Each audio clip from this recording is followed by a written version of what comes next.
Hello students, Gargi tutorial ক্লাসে তোমাদের স্বাগত জানাই।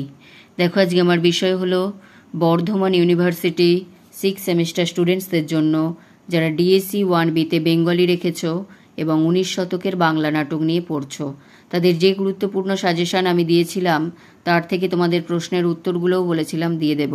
এবং তোমাদের আমি 16টা প্রশ্ন রেখেছি, তার থেকে আমার 3টে প্রশ্নের উত্তর দেওয়া হয়ে গেছে।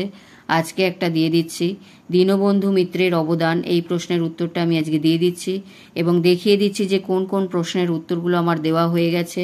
তার আগে একবার সাজেশানটা দেখিয়ে দিই। এই হচ্ছে সাজেশান, তোমরা যারা জানো না তাদের উদ্দেশ্যে দেখিয়ে দিলাম। এই প্রশ্নের উত্তরগুলো আমি তোমাদের দিয়ে দেবো, তোমরা চ্যানেল ফলো করো।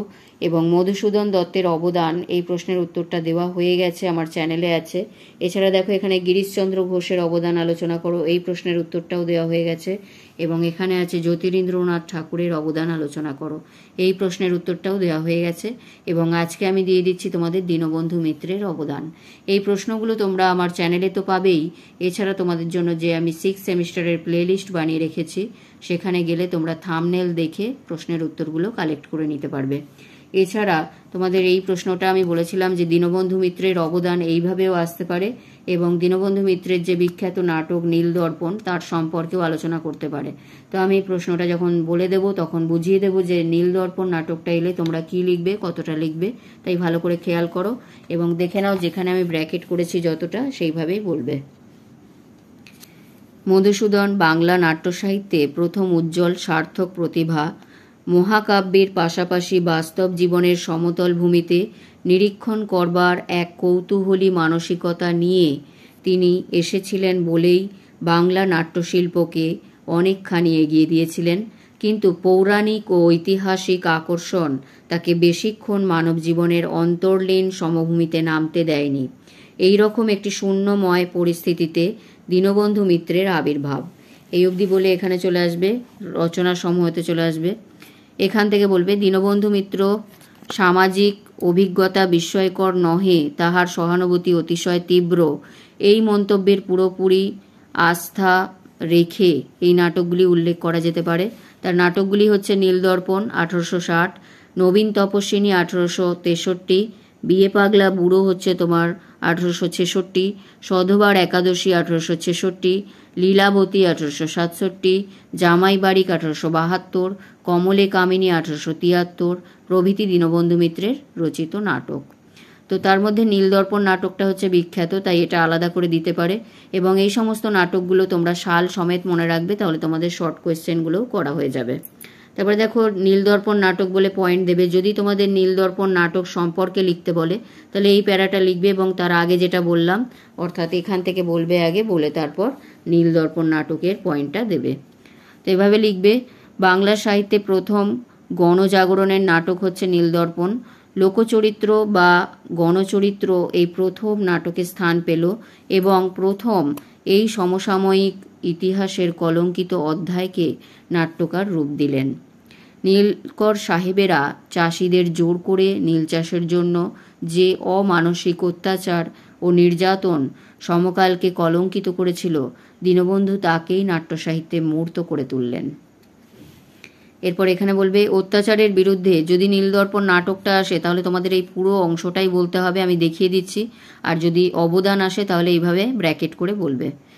অত্যাচারের বিরুদ্ধে ও শোষণের মোকাবিলায় এইভাবেই সাধারণের মধ্যে থেকে বিদ্রোহের বাণী উচ্চারিত হয়েছিল। আমি এই পার্টটা আর বললাম না, যদি তোমাদের নীলদর্পণ নাটক সম্পর্কে আসে তাহলে তোমাদের পুরোটা বলতে হবে, ভালো করে দেখে নেবে। আচ্ছা, তারপরে দেখো এখানে, এই নাটকে দুঃখ, যন্ত্রণা, ব্যথা, ব্যর্থতা, হাসি, ঠাট্টা সব মিলিয়ে পল্লী বাংলার একটি আশ্চর্য করুণ মধুর জনচিত্র ফুটে উঠেছে। গ্রামীণ সমাজ তার নিজস্ব চৌহদ্দির মধ্যে থেকেও শুধু ব্যক্তিত্বের জোরে একেবারে পাদপ্রদীপের কাছে এসে পড়েছে। দীনবন্ধু মিত্র ভদ্র চরিত্র অঙ্কনে তেমন সার্থকতা দেখাতে পারেননি, তাই গোলকবাবুও তার পরিবারের অনেকখানি নিষ্প্রভ, কিন্তু ভদ্রতর ব্যক্তিগুলি একেবারে সোনার অক্ষরে বাঁধা পড়েছে। তিনি যে কতখানি নিপুণ চরিত্র রূপকার তা এই শ্রেণীর চরিত্র অঙ্কনে প্রমাণ করেছেন এবং আমরা যে সহানুভূতির কথা উল্লেখ করেছি তা গরিব কৃষক কুলের দুঃখ বেদনার সঙ্গে এমন সর্বব্যাপিত্ব অর্জন করেছে যা বিস্ময়কর। অভিজ্ঞতা তাকে এই চরম সার্থকতা দিয়েছে।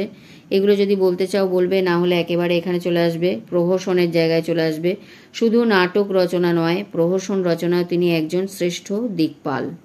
বিয়ে পাগলা বুড়োর মধ্যে বৃদ্ধের বিবাহের বিড়ম্বনা হাস্যকর অসঙ্গতির মধ্যে দিয়ে বর্ণিত হয়েছে। তাহলে তার প্রহসনগুলোর মধ্যে হচ্ছে, দেখো এখানে যেগুলো দেখালাম, বিয়ে পাগলা বুড়ো, সধবার একাদশী, এগুলো কিন্তু সব প্রহসন। জামাই বাড়িক, এগুলো হচ্ছে প্রহসন।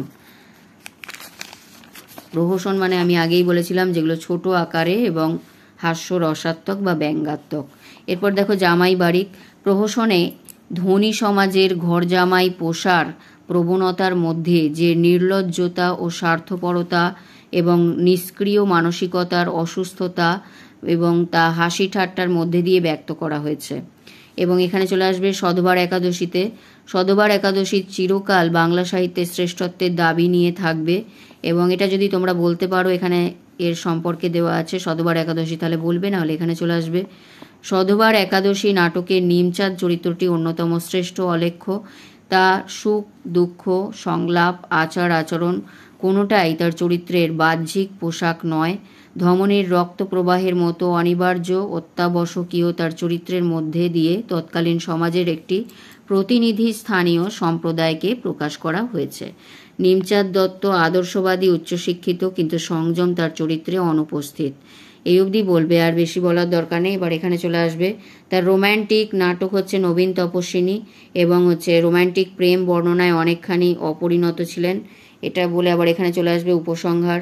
বলা বাহুল্য, গিরিশচন্দ্রের মতো অভিনেতা, প্রযোজক ও শিক্ষক এবং দীনবন্ধুর মতো নাট্যকার ছিলেন বলেই বাংলাদেশের শহর বা শহরতলিতে এত শীঘ্রই নাট্যাভিনয় সংস্কৃতির বাহন হিসাবে প্রতিষ্ঠা অর্জন করেছিল। তাহলে এই বলে দীনবন্ধু মিত্রের অবদান লিখবে, এবং বলে দিলাম যে তোমাদের যদি নীলদর্পণ নাটকটা সম্পর্কে আসে তাহলে তোমরা আগে এখান থেকে এতটা লিখে তারপর নীলদর্পণ নাটকটা লিখে উপসংহারটা দিয়ে দেবে। তাহলে নীলদর্পণ নাটকটা কিন্তু এতটা যাচ্ছে, এখান থেকে এতটা যাচ্ছে, পুরোটা ভালো করে দেখিয়ে দিচ্ছি, দেখে নাও। তাহলে এই বলে ভিডিওটি শেষ করছি। যদি ভিডিওটি গুরুত্বপূর্ণ মনে হয় তাহলে একটি লাইক করে দিও, চ্যানেলে নতুন হলে সাবস্ক্রাইব করে নিও, এবং বন্ধুদের মধ্যে অনেক অনেক শেয়ার করে দিও। দেখা হচ্ছে পরবর্তী ভিডিওতে।